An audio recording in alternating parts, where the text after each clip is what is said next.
Hello student, welcome to Navankur digi lessons class. मैं सीमा साद एक बार पुनः आपके बीच उपस्थित हूँ। आज आप मेरे साथ पढ़ेंगे क्लास 8 की सोशल साइंस का चैप्टर 7, जिसका नाम है परिवर्तनकारी बाह्य शक्तियाँ। तो स्टूडेंट्स, आज के इस वीडियो में हम बहते हुए जल के कार्यों के बारे में समझेंगे। तो आइए हम शुरुआत करते हैं कि बहते हुए जल अथवा नदी के कार्य क्या होते हैं। वर्षा जल का कुछ भाग वाष्प बनकर वायुमंडल में उड़ जाता है, कुछ भाग भूमि के अंदर रिस जाता है तथा अधिकांश भाग धरातल पर बहता हुआ नदी नालों में पहुंच जाता है। बहता हुआ यही जल नदी के रूप में तल संतुलन का महत्वपूर्ण कार्य संपन्न करता है। तो स्टूडेंट, हम बात कर रहे हैं यहाँ पर बहते हुए जल अथवा नदी के कार्य। बहता हुआ जल जो कि नदी में बहता है, नदियों का जो जल होता है वह निरंतर बहता रहता है। तो उसके काम कौन कौन से या वह क्या क्या कार्य करता है। तो जो वर्षा का जल होता है, जो कि बारिश के मौसम में पानी गिरता है, वह उसका कुछ भाग बाष्प यानी कि भाप बनकर वायुमंडल में पहुंच जाता है, कुछ भाग भूमि के अंदर समा जाता है तथा अधिकांश भाग बहता हुआ नदी नालों में पहुंच जाता है। यानी कि हम यहाँ पे बात कर रहे हैं कि जो बारिश में यानी जो बारिश होती है, बारिश का पानी जाता कहाँ है। तो बारिश का पानी कुछ भाप बनकर वायुमंडल में उड़ जाता है, कुछ भूमि में समा जाता है और जो बचता है बाकी जल वह नदी नालों में पहुंच जाता है। तो बहता हुआ यही जल नदी के रूप में तल संतुलन का कार्य महत्वपूर्ण करता है। यानी कि बहता हुआ है जल तल संतुलन का महत्वपूर्ण कार्य संपन्न करता है। नदियों का कार्य क्षेत्र बहुत व्यापक होता है। यानी कि जो नदियों के अंदर जो पानी बहता है, जो जल बहता है, उसका जो कार्य क्षेत्र होता है वो काफ़ी बड़े पैमाने पर होता है, यानी कि व्यापक होता है, यानी बहुत कई कार्य करता है वो। नदियाँ अपने उद्गम से लेकर मुहाने तक विभिन्न स्तरों पर अनेक अपने कार्यों से विभिन्न प्रकार की स्थलाकृतियों का निर्माण करती हैं। यानी कि नदियाँ जो कि पहाड़ों से निकलती हैं, उद्गम स्थल यानी नदियों के जो उद्गम स्थल होते हैं जहाँ से वह निकलती हैं वो पहाड़ होते हैं। तो नदियाँ पहाड़ से निकलने से लेकर जहाँ उनका दी एंड होता है, यानी कि जहाँ पर उनका समापन होता है, वहाँ पर यानी नदियों का समापन कहीं कोई सी नदी समुद्र में मिल जाती है, कहीं कोई नदी झील में मिल जाती है। इस तरह नदियाँ का समापन होता है। तो नदियाँ अपने उद्गम से लेकर जहाँ पर उनका समापन होता है, जहाँ पर मुहाना यानी कि उनके समापन का लास्ट स्टेज या जगह जहाँ पर वह खत्म होती हैं, वहाँ तक पहुँचते पहुँचते कई स्थलाकृतियों का निर्माण करती है। मतलब धरती पर कई प्रकार की वह आकृतियाँ बनाती हैं। तो नदियों का प्रवाहित जल 3 तरह से धरातल को प्रभावित करता है, जिन्हें नदी के 3 कार्य कहा जाता है: अपरदन, परिवहन और निक्षेपण।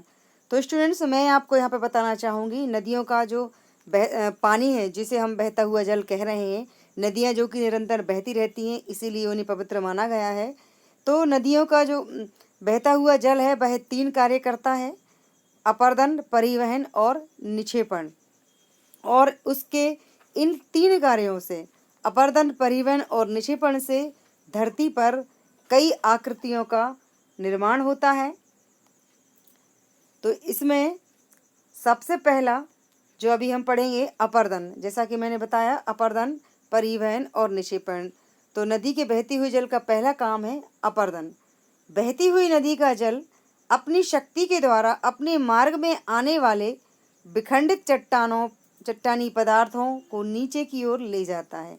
यानी जो नदी है जो कि बहती रहती है, उसके अंदर जो जल होता है वह अपनी शक्ति के द्वारा उसके रास्ते में जो भी कंकड़ पत्थर आते हैं, उन चट्टानी पदार्थों को, जो कंकड़ पत्थर जो कि चट्टानों पर टूट फूट होने से उसके पानी के साथ बहकर आ जाते हैं, तो वह उन टूटे हुए विखंडित मतलब टूटे हुए चट्टानी पदार्थों को नीचे की ओर ले जाता है। यानी नदी का पानी जो पहाड़ों पर जो टूट फूट होती है पहाड़ों की नदी के पानी से, वह नदी का जल या पानी उसे अपने साथ बहा कर ले जाता है।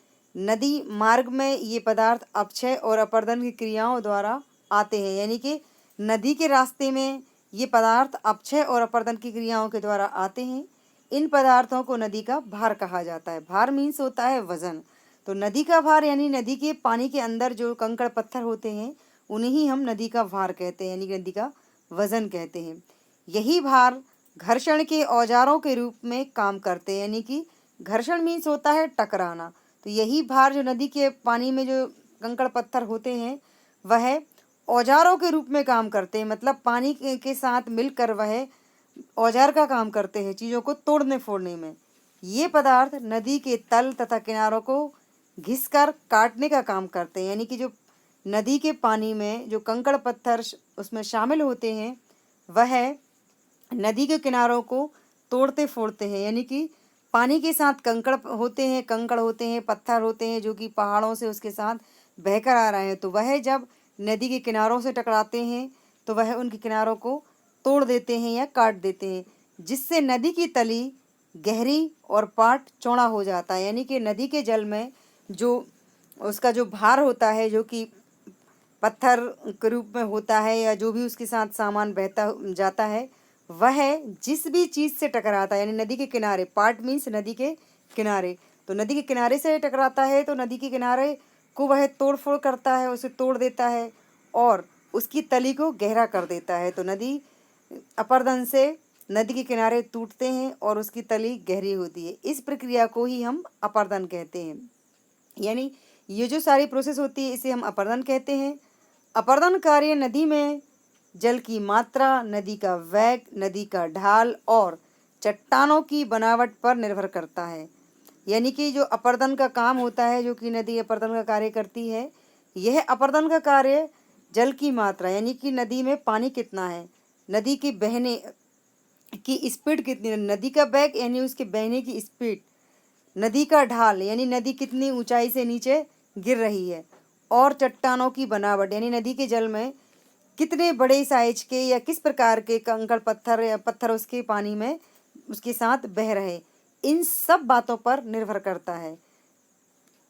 और अब मैं आपको इन शॉर्ट में कहूँ कि नदी का अपर्दन यानी कि नदी के पानी के साथ जो कंकड़ पत्थर बहते हैं जो कि वो पहाड़ों से अपने साथ लाती है, उसको उन कंकड़ पत्थरों के माध्यम से या जो भी उसके अंदर भार होता है उससे जो अपने किनारों को और जहाँ भी वह बहती हुई जाती है जो तोड़ फोड़ करती है उसे हम नदी का अपर्दन कहते हैं, यानी कि चोट पहुँचाती है, यही नदी का अपर्दन कहलाता है। और यह अपर्दन कैसे होता है, पानी के साथ जो कंकड़ पत्थर होते हैं वह, तो यह नदी का अपर्दन कहलाता है।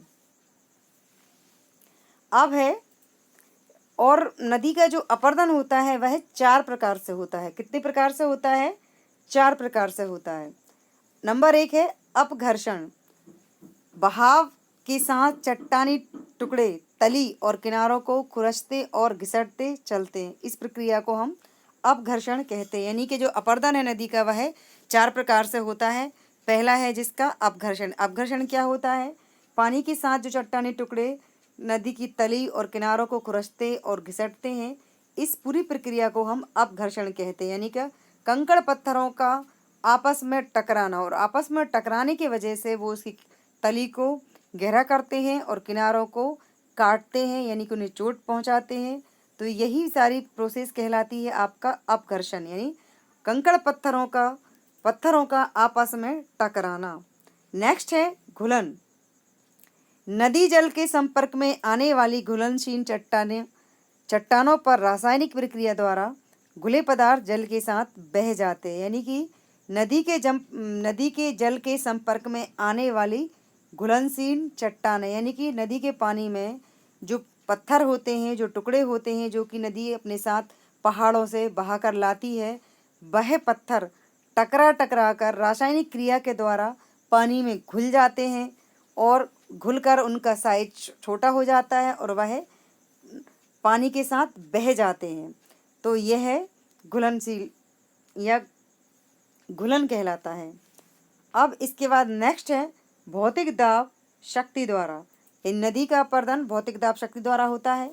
नदी जल बहता हुआ अपनी शक्ति से चट्टानों को संधियों जोड़ों से ढीला कर उनके टुकड़ों को लुढ़काता हुआ ले जाता है। यानी कि जो नदी का जो पानी होता है, जल नदी का पानी, वह अपनी शक्ति से, यानी अपनी शक्ति से चट्टानों को संधियों जोड़ों से ढीला कर उनके टुकड़ों को लुढ़काता हुआ ले जाता है। यानी कि नदी चूंकि पहाड़ों से निकलती है और पहाड़ों पर क्या होते हैं, पत्थर होते हैं, तो पत्थरों जो कि जमे होते हैं, और जब नदी का पानी उन की संधों में, यानी संधियों मीन्स उनकी जो जोड़ होते हैं, वहाँ पर पहुँच जाता है, और वहाँ पर पहुँचकर वह उनकी संधियों को, यानी उनकी जो परतें होती हैं, उन्हें ढीला कर देता है। और ऐसा करने से वह पत्थर धीरे धीरे करके टूट जाते हैं, यानी कि लुढ़क जाते हैं, और नदी के पानी के साथ वह बहकर चले जाते हैं। इस कार्य में नदी का जल किनारों से टकराता हुआ वहाँ जमी चट्टानों को ढीला कर अपने साथ बहा ले जाता है। जैसा कि मैंने आपको बताया कि ये जो भौतिक दाब या शक्ति है, ये भौतिक एक मतलब प्रक्रिया है जो कि चट्टानों के जो टुकड़े होते हैं पहाड़ों पर, उन्हें अपने साथ धीरे धीरे करके नदी का जल बहाकर ले जाता है। तो यह सब भौतिक दाब शक्ति के द्वारा होता है। नेक्स्ट है सन्नी घर्षण। नेक्स्ट जो हमारा अपर्दन का जो पॉइंट है, फोर्थ, वह है सन्नी घर्षण। लुढ़कते हुए कंकड़ पत्थर आपस में एक दूसरे से टकराते चलते हैं। यानी कि जो कंकड़ पत्थर जो कि नदी के जल में शामिल रहते हैं, वह आपस में एक दूसरे से टकराते हैं। यानी वो जब नदी के पानी में बहकर जाते हैं तो वह टकराते जाते हैं, जिससे उनमें और अधिक टूट फूट होती है। यानी कि वह नदी के पानी में एक साथ बह रहे हैं, तो जहाँ जहाँ से नदी बहती है वह उनके साथ बहते चले जाते हैं। तो बार बार आपस में टकराने से, घर्षण होने से वह और टूट फूट जाते हैं, यानी उनका साइज छोटा होता जाता है। नुकीले टुकड़ों का आकार घिसकर, रगड़ाकर गोल और छोटा होता है। यानी कि इस तरह जब वो आपस में टकराते रहते हैं और बार बार टकराते हैं, जिससे उनकी साइज जो नुकीले पत्थर होते हैं वह टकरा कर, रगड़ कर छोटे हो जाते हैं। इन चारों प्रक्रियाओं से नदी धरातल पर विभिन्न प्रकार की स्थलाकृतियों का निर्माण करती है। यानी कि नदी का जो अपर्दन कार्य है, इन अपर्दन की कार्य की वजह से वह धरातल पर कई प्रकार की स्थलाकृतियों का निर्माण करती है, और ये जो अपर्दन है वह 4 प्रकार से होता है। इसके बाद नेक्स्ट है नदी अपर्दन से निर्मित स्थलाकृतियाँ। तो स्टूडेंट, जैसा कि मैं आपसे बार बार कह रही हूँ कि नदी अपर्दन से विभिन्न प्रकार की धरातल पर स्थलाकृतियों का निर्माण होता है। तो आइए हम ये जानते हैं कि वह कौन कौन सी स्थलाकृतियाँ बनाती है, नदी अपर्दन से कौन कौन सी स्थलाकृतियाँ बनती हैं।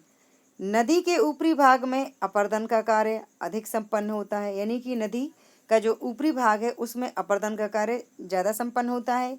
इससे महाखड्ड या गार्ज, कैनियन और वी आकार की घाटी, जल गर्तिका, छिप्रिकाएँ और जलप्रपात का निर्माण होता है। इससे महाखड्ड, वी आकार की घाटी तथा जलप्रपात मुख्य हैं। यानी कि नदी का जो अपर्दन का कार्य होता है, इस अपर्दन कार्य से वह महाखड्ड यानी कि गहरे गड्ढे, बड़े बड़े गार्ज, जिन्हें हम महाखड्ड भी कहते हैं और गार्ज भी कहते हैं, का निर्माण होता है। इनके अलावा कैनियन, वी आकार की घाटी, जल गर्तिका, छिप्रिकाएँ और जलप्रपात, इस तरह की आकृतियाँ नदी के अपर्दन से निर्मित होती हैं। और इसमें जो महाखंड, वी आकार की घाटी, जलप्रपात, ये इसकी मुख्य आकृतियाँ हैं। तो अब हम इनको एक एक करके समझने की कोशिश करेंगे। महाखंड क्या होते हैं?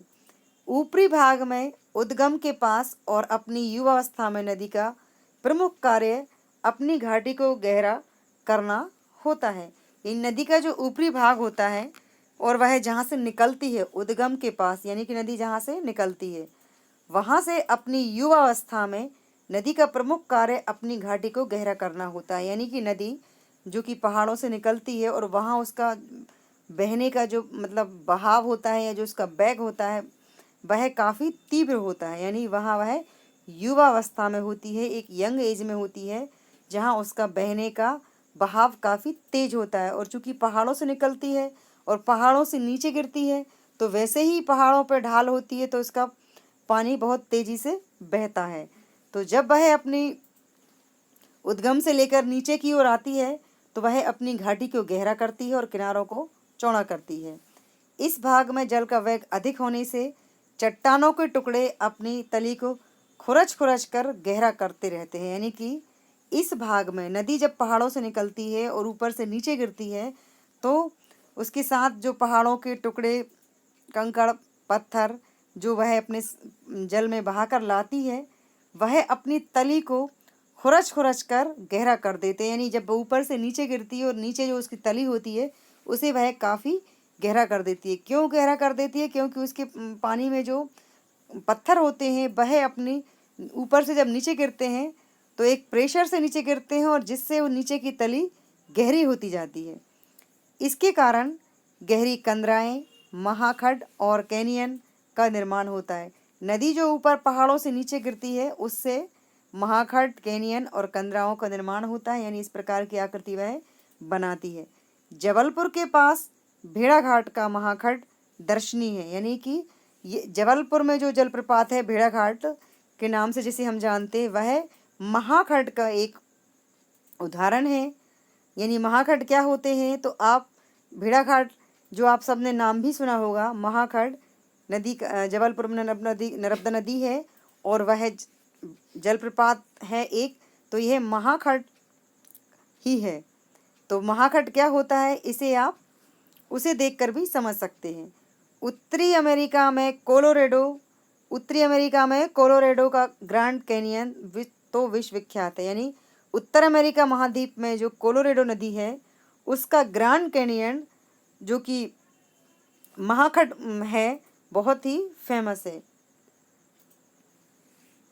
अब इसके बाद नेक्स्ट आता है वी आकार की घाटी। यानी नदी के अपर्दन से महाखड्ड, कैनियन और फिर ये है वी आकार की घाटी का निर्माण होता है। जैसा कि स्टूडेंट्स आप इस चित्र में भी देख सकते हैं, ये वी आकार की यानी कि अंग्रेजी का जो अक्षर होता है वी, इसके जैसी इसकी आकृति बनी हुई है, इसीलिए इसका नाम है वी आकार की घाटी।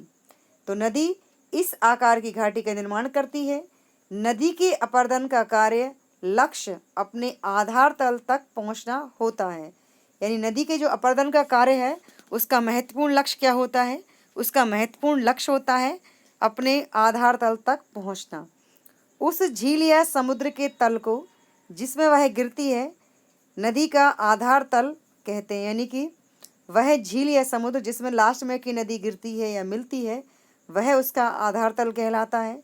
नदी अपनी घाटी को गहरा और किनारों को चौड़ा करती है। जैसा कि मैंने आपको पहले भी बताया कि नदी अपनी घाटी को गहरा करती है और किनारों को चौड़ा करती है। कैसे करती है? किनारों को चौड़ा अपर्दन के द्वारा करती है और तली को गहरा ऐसा करती है कि वो जो ऊपर से नीचे गिरती है तो बार बार नीचे पानी के प्रेशर से गिरने से उसकी तली दिन व दिन गहरी होती जाती है, जिससे वी आकार की घाटी का विकास होता है यानी कि निर्माण होता है।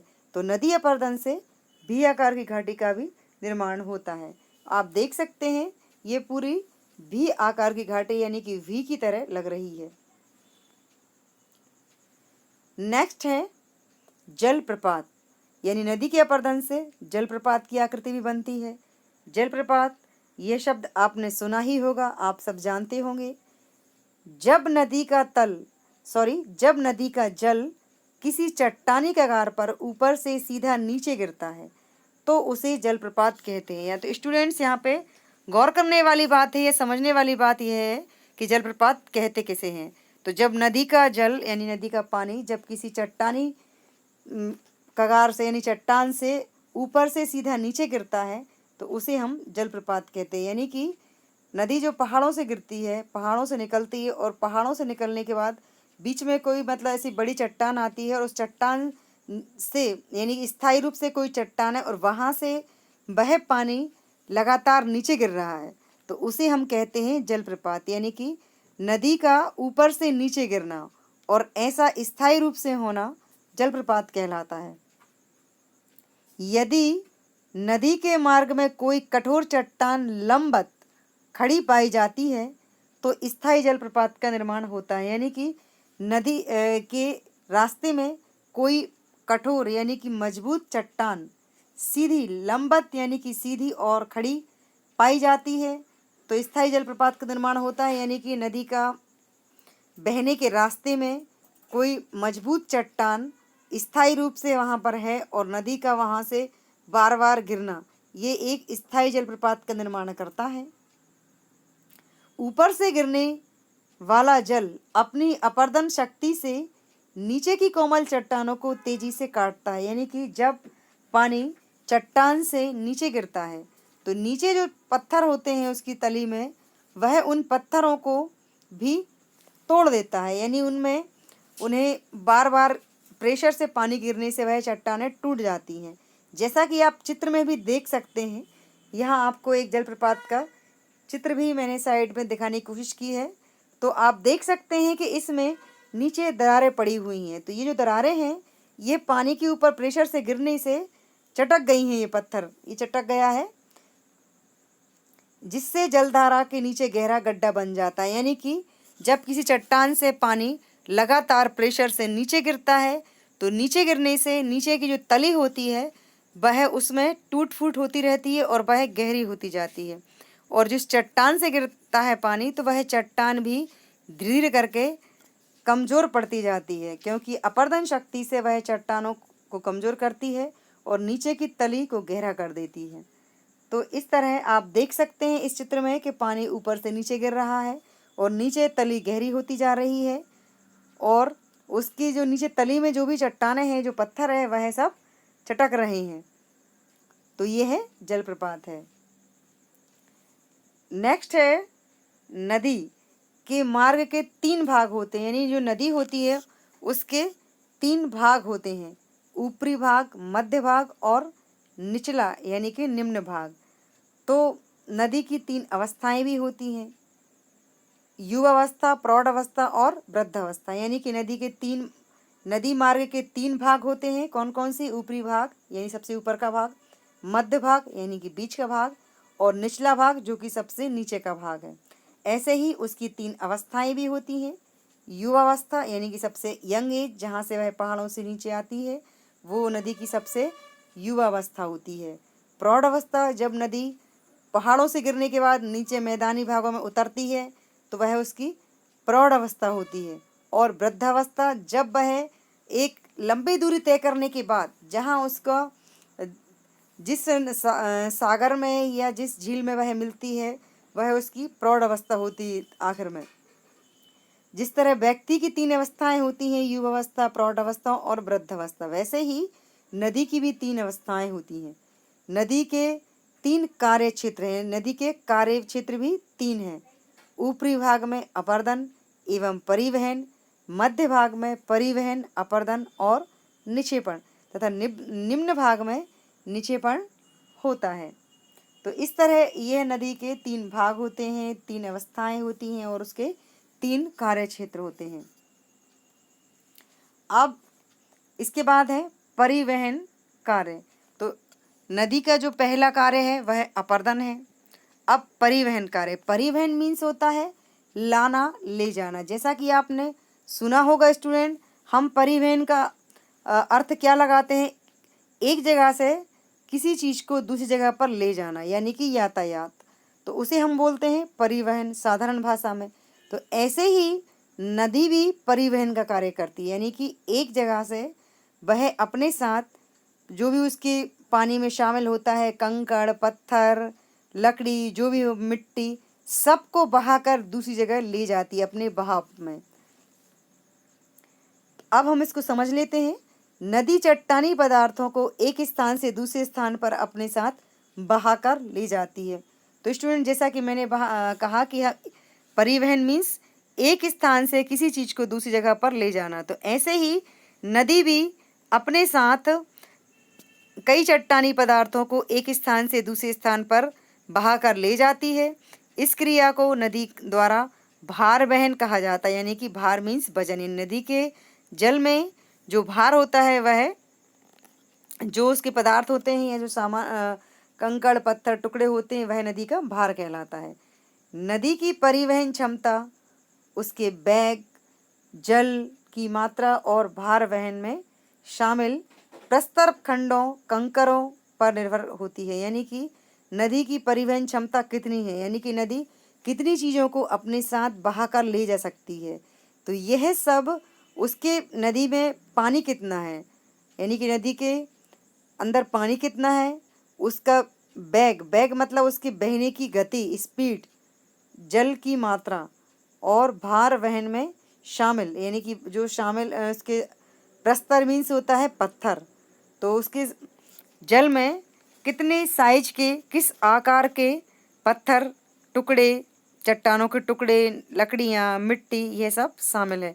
तो यह इन सब चीज़ों पर निर्भर करता है। यानी कि जो नदी की परिवहन क्षमता है, उसके जल की मात्रा, उसके बहने की गति और उसमें जो बहने वाले पदार्थ हैं, उन सब चीज़ों पर डिपेंड करती है। नदी का वेग बढ़ने पर परिवहन क्षमता भी तेज़ी से बढ़ जाती। जैसे ही नदी की जो बहने की क्षमता है, यानी कि उसकी जो स्पीड बढ़ती है जब उसकी, तो उसके परिवहन क्षमता भी बढ़ जाती। क्यों बढ़ जाती है? जब नदी की बहने की गति बढ़ती है तो उसके साथ उसके जो प्रस्तर खंड होते हैं, जो भी सामान होते हैं, पदार्थ होते हैं, वह उन्हें भी तेज़ी से बहाकर ले जाती है। तो यह था नदी का परिवहन कार्य, यानी कि नदी भी परिवहन का कार्य करती है। अब हमारा है नेक्स्ट नदी परिवहन, यानी कि हम इसको और क्लियर कर सकते हैं कि नदी का परिवहन कार्य मैंने आपको समझाया, लेकिन हम उसको थोड़ा और क्लियर करेंगे कि नदी की परिवहन क्षमता उसके वेग, जल की मात्रा तथा उसमें बहने वाले टुकड़ों, कणों के आकार पर निर्भर करती है। तो स्टूडेंट्स, वैसे तो हम एक एक पॉइंट को, अपर्दन को, परिवहन को, सभी को समझने की कोशिश कर रहे हैं, लेकिन इसमें जो खास या जो चीज़ें हैं उन्हें भी मैं आपको पुनः रिपीट करने की कोशिश कर रही हूँ ताकि आप इनको समझ सकें। यदि नदी के जल का वेग दुगना हो जाए तो उसकी परिवहन क्षमता 64 गुना बढ़ जाती। यह बहुत ही ध्यान देने वाली बात है स्टूडेंट्स, कि यदि नदी के जल का वेग, यानी नदी के जो बहने की गति है, स्पीड है, वह यदि बढ़ जाए तो उसका जो भार ढोने की क्षमता है, उसकी जो परिवहन क्षमता है, वह 64 गुना बढ़ जाती। कितने गुना? 64 गुना बढ़ जाती है। और यदि जल की मात्रा दुगनी हो जाए तो परिवहन क्षमता केवल दुगनी होती है। यानी कि अगर नदी का पानी बढ़ जाए तो उसकी भार ढोने की क्षमता यानी परिवहन क्षमता सिर्फ दुगनी होती है। और यदि नदी का बैग बढ़ जाए तो नदी की जो परिवहन क्षमता है वह 64 गुना हो जाती है। नदी बड़े और नुकीले खुरदरे पदार्थों की तुलना में महीन कणों को अधिक दूरी तक अधिक मात्रा में ढो सकती। यह तो एक सामान्य सी बात है कि जो भारी सामान होगा उसको ढोने में टाइम लगेगा और वह कम लेके जा पाएगा पानी, और जो नदी के जल में महीन कण होंगे, मिट्टी होगी, तो वह नदी उनको तेज गति से और अधिक दूरी तक ले जा सकती है, क्योंकि उसका भार कम रहता है मिट्टी का और छोटे कंकड़ पत्थरों का। लेकिन जब नदी के जल में बड़े बड़े खुरदरे और नुकीले पत्थर होते हैं तो फिर नदी की परिवहन क्षमता कम हो जाती है। इसके बाद अब हम जानेंगे निक्षेपण कार्य क्या होता है। नदी 3 कार्य करती है, अपर्दन, परिवहन और निक्षेपण। तो अब यह नदी का तीसरा कार्य है निक्षेपण। जब नदी पर्वतीय भाग से निकलकर मैदानी भाग में प्रवेश करती है तो मंद ढाल होने से उसकी प्रवाह गति मंद पड़ जाती है। यानी कि जब नदी पर्वतों से निकलती है तो उसकी बहने की जो क्षमता होती है वह बहुत तेज होती है, यानी उसकी जो बहने की स्पीड होती है, नदी की पानी की स्पीड होती है, वह बहुत तेज होती है पहाड़ों पर। जैसे ही वह पहाड़ों से निकलकर मैदानी भाग में प्रवेश करती है तो उसकी जो पानी बहने की क्षमता है या जो उसकी स्पीड है वह कम हो जाती है या मंद पड़ जाती है। इसके साथ ही उसकी भार वहन शक्ति में भी कमी आ जाती है। जब उसकी बहने की शक्ति कम हो जाती है, यानी उसकी बहने की गति स्लो हो जाती है, तो उसकी भार परिवहन की क्षमता भी कैसी हो जाएगी? कम हो जाएगी। यह भी एक स्वाभाविक सी बात है कि जब नदी पहाड़ों से ऊंचाई से नीचे गिरती है तो उसकी बहने की स्पीड तेज होती है पानी की, और जब वह मैदानी भागों में आती है तो चूँकि फिर वह खुले में आ जाती है। पहले ऊपर से गिरती है तो वह तेज गति से गिरता है उसका पानी, लेकिन जब वह मैदानी भागों में आती है तो वह चारों तरफ से खुला होता है, तो उसकी पानी जो है वो फैल जाता है। इस कारण उसकी बहने की जो गति होती है वह भी कैसी हो जाती है, स्लो हो जाती है। जब उसके पानी बहने की गति स्लो हो जाती है तो स्वाभाविक है कि उसकी जो परिवहन क्षमता है, जो भार ढोने की क्षमता है, वह भी कम हो जाती है। इस क्रिया को हम इसके परिणाम स्वरूप भार का कुछ अंश निचले भागों में जमा होने लगता है। किसके परिणाम स्वरूप? इसके परिणाम स्वरूप मीन्स जब नदी की बहने की गति यानी उसके जल की बहने की गति जो स्लो हो जाती है, मंद पड़ जाती है, तो उसके अंदर जो भी पदार्थ होते हैं, फॉर एग्जाम्पल पत्थर, कंकड़, मिट्टी, जो भी उसके पानी में पदार्थ शामिल होते हैं वह वहीं पर छूट जाते हैं। यानी कि जहाँ नदी की बहने की क्षमता स्लो होती है या पानी की स्पीड कम होती है तो उसके अंदर जो पदार्थ होते हैं वह उसी जगह पर जम जाते हैं जहाँ उसकी गति स्लो होती है। तो इस क्रिया को हम निक्षेपण कहते हैं। निक्षेपण क्रिया सामान्यतः मैदानी या निम्न क्षेत्रों में होती है। यानी कहाँ होती है नदी की निक्षेपण क्रिया? यह मैदानी या निम्न क्षेत्रों में होती है। जब नदी किसी झील या समुद्र में मिलती है तो अपने मुहाने पर सारा भार या अवसाद जमा कर देती है। यानी कि जब नदी का दी एंड होता है और वह किसी झील या समुद्र में मिलती है तो उसके मुहाने पर वह सारा, उसके अंदर जो सारा अवसाद यानी कि उसके अंदर जितने भी पदार्थ हैं वह सब वहीं जमा कर देती है, मीन्स वहीं पर छोड़ देती है। तो ये जो अपने अंदर जो पदार्थ होते हैं और वह मुहाने पर छोड़ देती है, उसके अंदर की जो कंकड़, पत्थर, मिट्टी जो होती है वह सब वहीं छूट जाती है, यानी कि जमा हो जाती है। इस क्रिया को ही हम निक्षेपण कहते हैं।